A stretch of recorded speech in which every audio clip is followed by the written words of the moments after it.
saya Rizka Finadia. Di acara episode podcast kali ini, kita kedatangan sahabat kita dari SMK 8 Pontianak. Dan dia ini merupakan salah satu anggota OSIS di sekolahnya. Kami sengaja mengundang sahabat kita kali ini untuk berbincang-bincang mengenai OSIS di sekolahnya.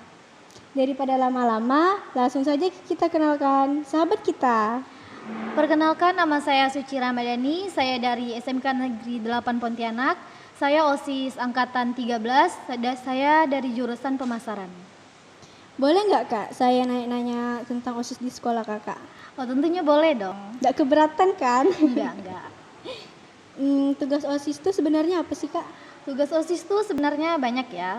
Salah satunya itu kami ngebantu organisasi-organisasi dan ekskul-ekskul yang ada di sekolah kami untuk bergerak. Dan juga kami biasanya ngadain event-event atau acara-acara tertentu gitu.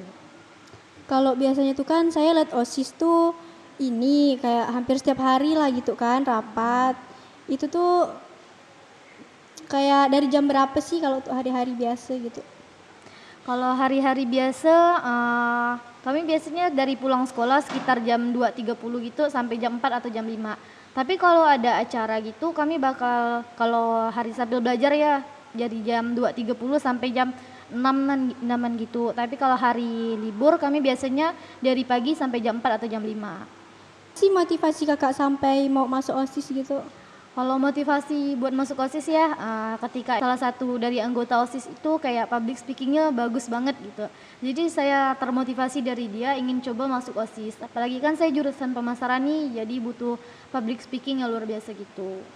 Jadi kalau seandainya di jurusan Kakak lah nih kan, praktik-praktiknya tuh langsung di luar sekolah kayak langsung turun ke lapangan atau di sekolahnya masih di sekolah gitu? Kalau kami sih biasanya rapat ngadainnya tuh masih di sekolah ya waktu dekat-dekat ini. Cuman kami pernah beberapa kali langsung turun ke lapangan. Tapi ya baru-baru ini juga kami ngadain P5. Jadi itu P5-nya tentang jualan tiap minggunya. Tuh di sekolah sih masih.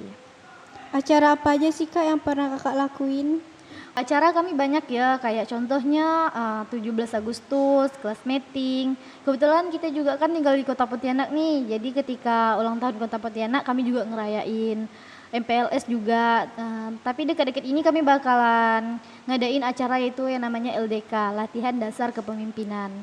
Tapi itu cuman khusus untuk calon anggota OSIS aja sih. Biasa kalau kayak di OSIS tuh kayak ada nggak sih kayak yang suka beda pendapat gitu?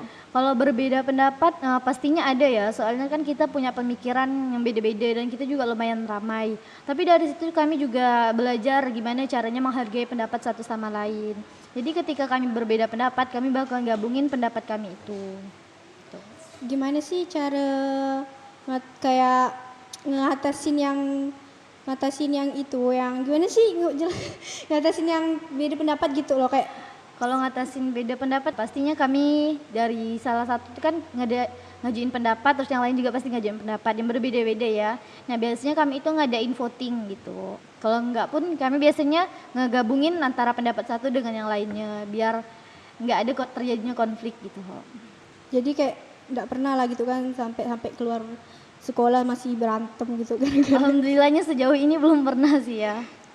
Gimana cara Kakak ngatur waktu buat tugas sekolah sama kegiatan OSIS? Kalau ngatur waktu sebenarnya nggak susah-susah amat ya, soalnya kami kan OSIS nggak selalu terus gitu. Biasanya kalau ada event-event atau acara-acara tertentu gitu yang membuat kami harus rapat terus-menerus. Nah kalau cuma hari-hari biasa rapatnya, biasanya kami ngerjainnya ketika selesai rapat kami langsung ngerjain tugas sekolah. Tapi kalau ada acara kayak gitu kan kami biasanya dari pulang sekolah sampai ya lumayan malam gitu lah, jam 6-an, jam 5-an gitu.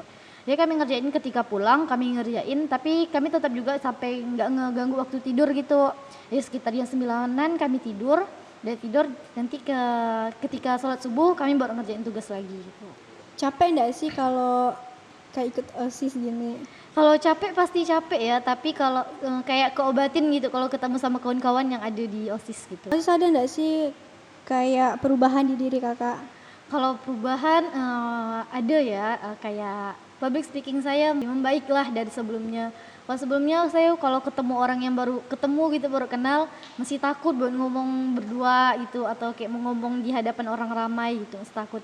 Tapi kalau sekarang udah lumayan berani. Terus juga saya juga berani menyampaikan pendapat saya yang berbeda dari yang lainnya gitu. Suka duka masuk OSIS apa sih Kak? Suka dukanya sebenarnya banyak ya, tapi itu sukanya ketika kami ngadain acara itu, acaranya berjalan sesuai rencana gitu. Kalau dukanya ya ketika acara yang kami jalanin tidak sesuai rencana kami, entah itu dari tagline waktunya atau kinerja kami yang terlalu lambat atau gimana gitu. Pembina di OSIS siapa sih Kak? Boleh sebutin nggak namanya? Boleh dong tentunya. Beliau itu namanya Sir Zulkarnain. Beliau salah satu guru bahasa Inggris yang ada di sekolah kami. Beliau juga selain jadi pembina OSIS, beliau juga jadi pembina di organisasi pramuka.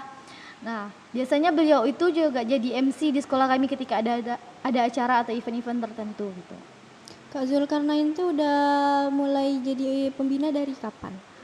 Kalau dari kapannya kurang tahu ya, tapi kemungkinan itu di awal beliau udah masuk, beliau udah jadi pembina, udah diiyain gitu. Pernah nggak sih kakaknya kayak kayak mengagumi entah dari kertas atau sesama OSIS gitu?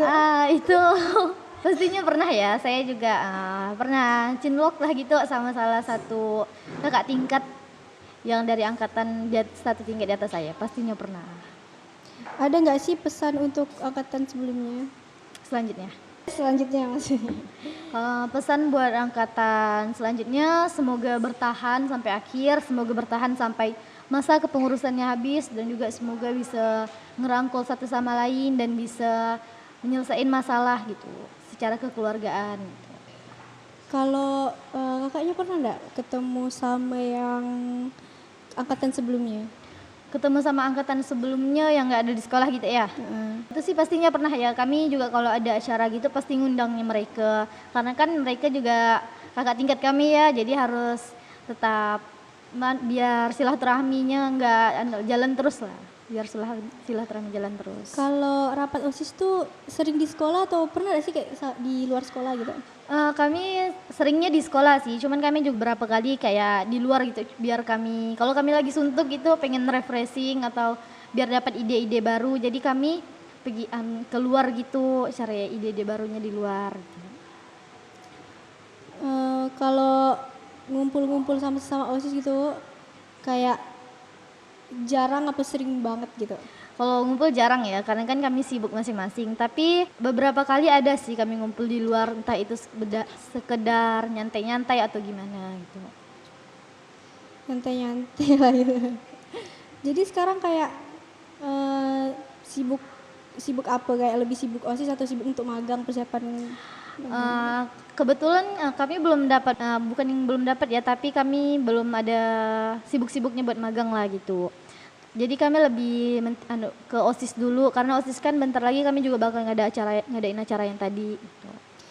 Gimana cara kakak mengatasi konflik buat yang berantem, konflik kayak entah beda pendapat gitu? Kalau itu kami biasanya setiap rapat bakal evaluasi. Nah dari evaluasi itu kami bakalan bilang nih masalah kami itu apa aja. Kami juga kan diajarin buat terbuka satu sama lain biar tidak ada dendam gitu kan. Jadi biar tidak ada konflik di luar lagi. Jadi ketika saya rapat kami ngadain evaluasi, di evaluasi itu ya kami nyelesain masalah yang ada gitu. Jabatan kakak di OSIS apa kalau boleh tahu? Jabatan saya di OSIS itu pertamanya saya sebagai PKWU ya, itu jualan gitu. Ketika ada acara saya disuruh turun jualan, tapi setelah beberapa bulan jadi anggota OSIS saya diangkat jadi bendahara. Kebetulan bendahara di OSIS itu tugasnya bukan cuma nagih uang kas ya tentunya. Kami juga bakal buat laporan tiap bulannya gitu. Bagaimana cara kakak mengatasi malu? Waktu awal kan tadi kan bilang kayak kurang pede lah gitu kan? Gimana cara mengatasi malu gitu? Pertama pastinya latihan otodidak di rumah, kayak ngelihat cermin, ngelihat diri sendiri sambil ngomong-ngomong gitu. Pastinya ya awalnya kayak malu, kayak ngapain sih gitu. Tapi kalau udah lama-lama kan udah kayak lumayan kenal juga sama mereka. Terus juga pasti kami dikasih pelatihan ketika ya acara tadi LDK. Kami dikasih bekal gitu biar kami pede di depan di depan rame orang gitu. Kami juga diajarin gimana sih cara pede itu, gimana sih apa sih yang harus kita lakuin gitu. Jadi kan biasa kalau MPLS tuh kan kayak nggak semua OSIS lah kan harus ke semuanya gitu yang ngurus kan. Jadi Kak termasuk nggak kayak ngomong di MPLS? Kalau ketika MPLS kebetulan saya bukan termasuk orang yang ngomong di depan ya, tapi saya ngebimbing, kami bakalan dibagiin jadi beberapa orang gitu yang MPLS itu, terus saya kebetulan bagian yang ngurus anak-anak itu gitu. Saya ngarahin mereka harus bawa apa, mereka harus ngapain aja selama MPLS itu gitu. Gitu ya. Makasih ya Kak udah cerita panjang lebar. Ya nggak apa-apa. Jadi tadi itu adalah sedikit cerita suka duka jadi OSIS. Sebelum menutup acara podcast kali ini, kami ada sedikit hiburan buat kalian nih. Kebetulan dia ini siswi SMK 2 Pontianak dan sudah memiliki hobi bernyanyi sejak kecil. Daripada lama-lama, langsung saja kita dengarkan suaranya.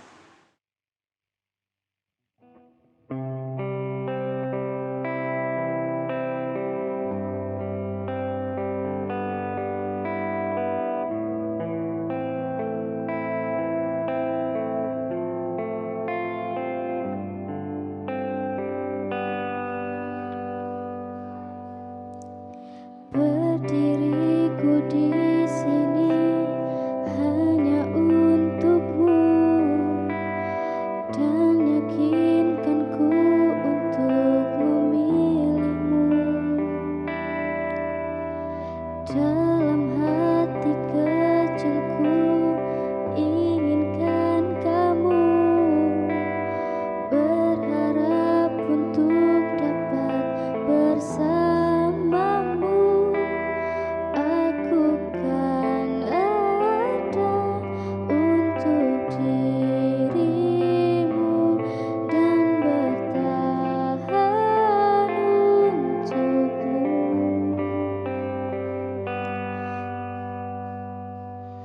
Terlukis indah raut wajahmu dalam benakku, berikan ku cinta terindah yang hanya untukku.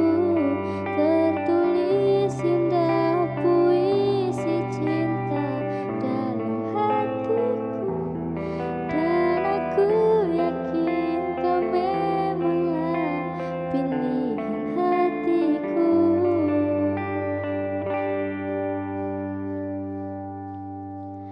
Dan